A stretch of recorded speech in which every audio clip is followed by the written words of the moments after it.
ज्ञान मंथन में आप सभी का हार्दिक अभिनंदन करते हैं। मैं हूं सुबोध और दोस्तों आज आपको अपने इस वीडियो में बतला रहा हूं इतिहास के एक ऐसे मुगल शासक की कहानी जो अपने कट्टरपंथी के लिए आज तक जाना जाता है। उसकी कट्टरपंथी का अंदाजा आप इस बात से लगा सकते हैं कि उसने अपने पिता तक को नहीं छोड़ा। जी हाँ दोस्तों, आज हम अपने इस वीडियो में बात करने वाले हैं शाहजहां के बेटे औरंगजेब के बारे में। बताएंगे आपको उसका संपूर्ण जीवन और उसके इतिहास के बारे में। तो चलिए शुरू करते हैं। सबसे पहले दोस्तों, औरंगजेब का पूरा नाम था अब्दुल मुजफ्फर मुहिउद्दीन मोहम्मद औरंगजेब आलमगीर था। औरंगजेब का जन्म 14 अक्टूबर 1618 ईस्वी में दाहोद गुजरात में हुआ था। औरंगजेब के माता पिता का नाम मुमताज और शाहजहां था।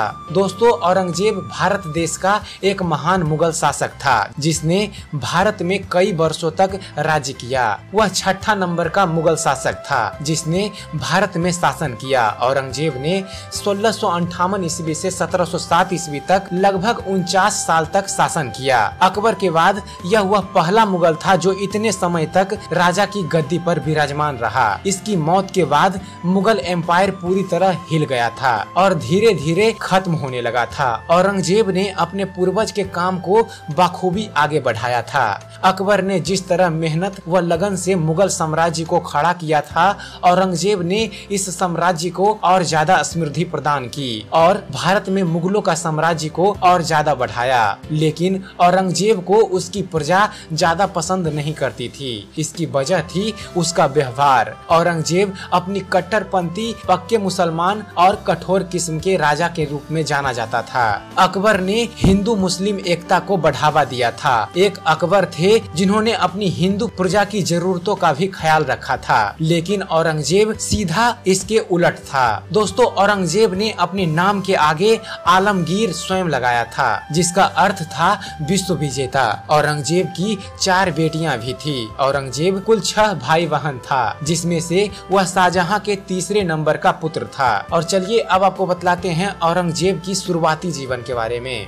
दोस्तों, औरंगजेब बाबर के खानदान का था जिसको मुगल साम्राज्य का संस्थापक माना जाता है। औरंगजेब के जन्म के समय उसके पिता शाहजहां गुजरात के गवर्नर थे। महज 9 साल की उम्र में ही औरंगजेब को उसके दादा जहांगीर द्वारा लाहौर में बंधक बना लिया गया था। इसकी वजह थी उनके पिता का युद्ध में असफल हो जाना। इसके 2 साल बाद यानी कि 1628 ईस्वी में जब शाहजहां आगरा के राजा घोषित किए गए, तब औरंगजेब व उनके बड़े भाई दारा सिकोह वापस अपने माता पिता के साथ रहने लगे। एक बार 1633 ईस्वी में आगरा में कुछ जंगली हाथियों ने हमला बोल दिया था जिससे प्रजा में भगदड़ मच गई। औरंगजेब ने बड़ी बहादुरी से अपनी जान को जोखिम में डाल इन हाथियों से मुकाबला किया और इन्हें एक कोठरी में बंद किया। यह देख उसके पिता बहुत खुश हुए और औरंगजेब को सोने से तौल दिया और उसे बहादुर की उपाधि दी। अपनी सूझबूझ से औरंगजेब अपने पिता का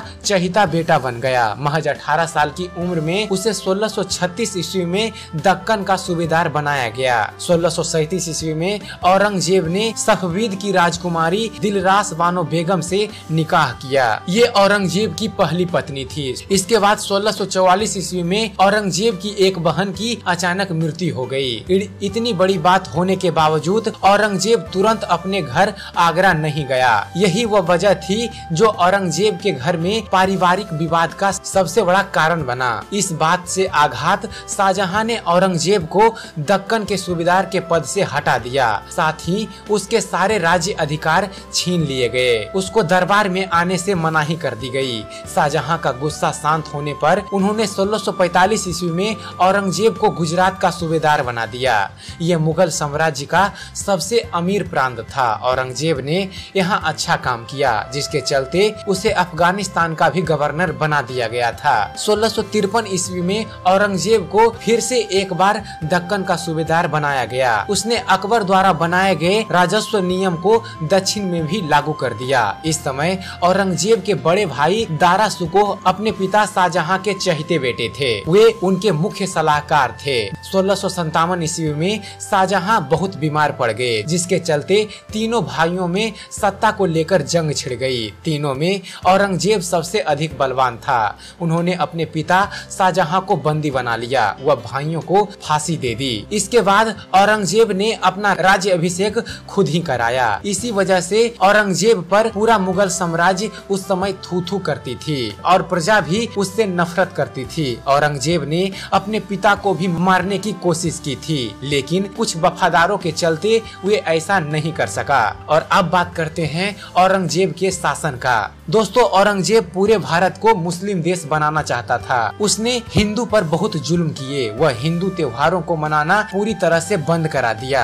औरंगजेब ने गैर मुस्लिम समुदाय के लोगों पर अतिरिक्त कर भी लगाया था। वे कश्मीर के लोगों पर मुस्लिम धर्म बनाने के लिए जोर भी डालता था। जब सिख गुरु तेग बहादुर ने कश्मीरी लोगों के साथ खड़े होकर इस बात का विरोध किया तो औरंगजेब ने उन्हें भी फांसी दे दी। औरंगजेब ने अपने शासन काल में बहुत से मंदिर तोड़ दिए, उसके जगह मस्जिद का निर्माण करवाया। औरंगजेब ने अपने शासन काल में सती प्रथा को एक बार फिर से शुरू करवा दिया था। औरंगजेब के राज्य में मांस खाना, शराब पीना, वेश्यावृत्ति जैसे कार्य बढ़ते गए। हिंदुओं को मुगल साम्राज्य में कोई भी काम नहीं दिया जाता था। औरंगजेब के बढ़ते अत्याचार को देखते हुए 1660 ईस्वी में मराठा ने औरंगजेब के खिलाफ विद्रोह कर दिया। इसके बाद 1669 ईस्वी में जाट ने, 1672 ईस्वी में सतनामी ने, 1675 ईस्वी में सिख व 1679 ईस्वी में राजपूत ने औरंगजेब के खिलाफ आवाज उठाई। 1686 ईस्वी में अंग्रेजों की ईस्ट इंडिया कंपनी ने भी औरंगजेब के खिलाफ विद्रोह किया।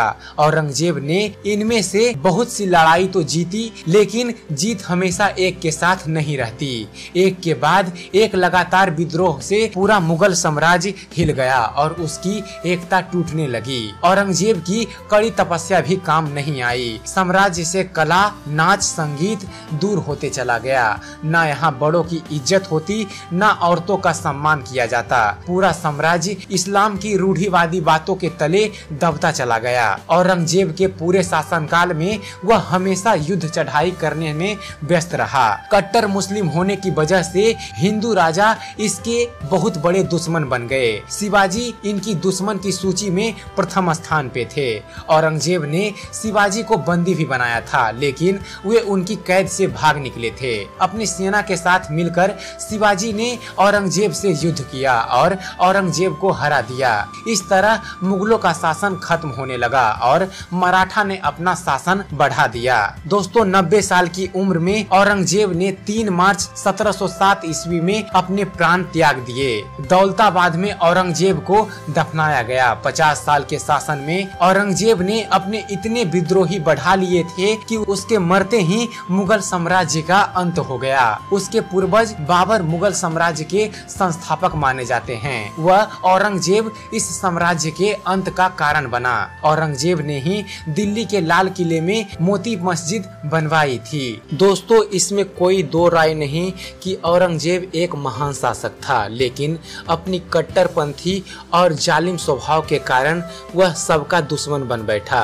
उसकी मृत्यु के 15 से 16 वर्ष बाद ही मुगल साम्राज्य का अंत हो गया। प्रोफेसर कादरी मुगल शासनकाल के बारे में लिखते हैं कि बाबर ने मुगल राज्य के भवन के लिए मैदान साफ किया, हुमायूं ने उसकी नींव डाली, अकबर ने उस पर सुंदर भवन खड़ा किया, जहांगीर ने उसे सजाया संवारा, शाहजहां ने उसमें निवास कर आनंद किया, लेकिन औरंगजेब ने उसे विध्वंस कर दिया था। तो ये था दोस्तों शाहजहां और मुमताज के बेटे औरंगजेब का शासनकाल और उससे जुड़ा इतिहास। और चलते चलते एक ज्ञान की बात, जो सिरफिरे होते हैं वही इतिहास लिखते हैं, समझदार लोग तो सिर्फ उनके बारे में पढ़ते हैं। संदीप महेश्वरी।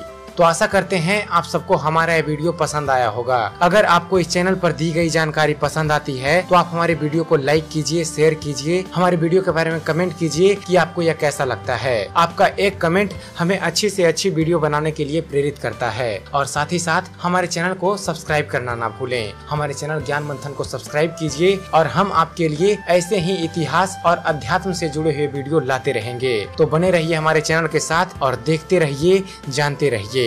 धन्यवाद। जय हिंद।